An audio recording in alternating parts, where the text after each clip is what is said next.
I'm the creative producer for art and sport here at Casula Powerhouse. Basically, I just coordinate, manage projects and produce projects that are involved with sports. As you can see around you, the #1 fan project is a rugby league project, but that's what I do. I coordinate exhibitions and projects with sport.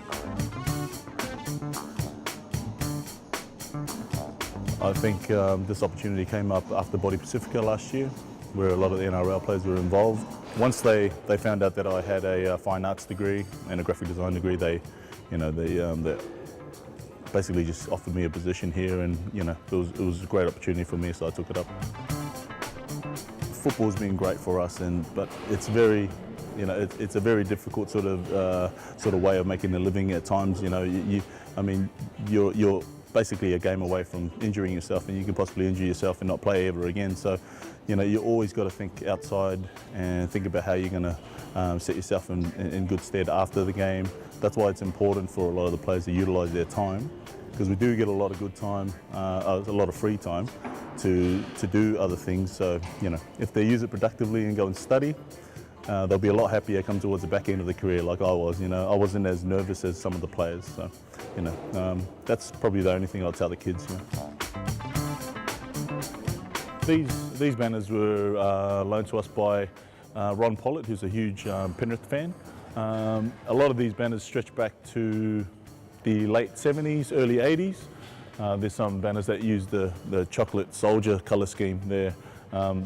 As you can see, some of the banners, they've got like an amazing level of craftsmanship. I mean, some of them, you can see the time and effort that the supporters have put together. It would have been just hours and hours of work.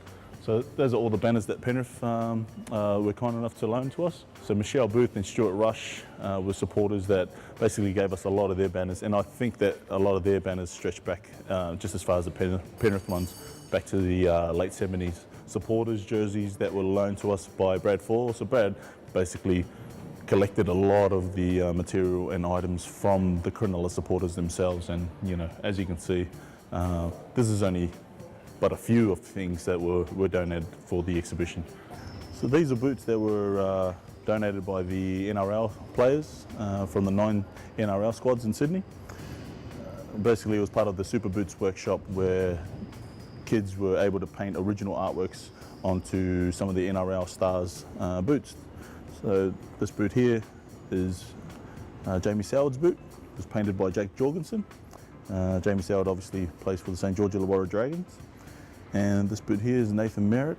These are just 2 of many boots that were donated by the players. So some of these boots will be auctioned off online, and for more information, visit the Casula Powerhouse website. So this is the Premierships banner that was loaned to us by Michelle Booth and Stuart Rush from the Borough supporters group for South Sydney. It's so big that we had to fold it back up under, because even though we hung it from the top railing of the Casula Powerhouse, even though we still dropped it and it came right through to the foyer area. So it's just a huge amount of work, and I believe Michelle said it was about 600 hours to complete putting that banner together. So that's just amazing. This one's for you, Brad, and for the rest of you, come on down to the Casula Powerhouse. Come check out the #1 fan. It's for free, and it runs until the 19th of June.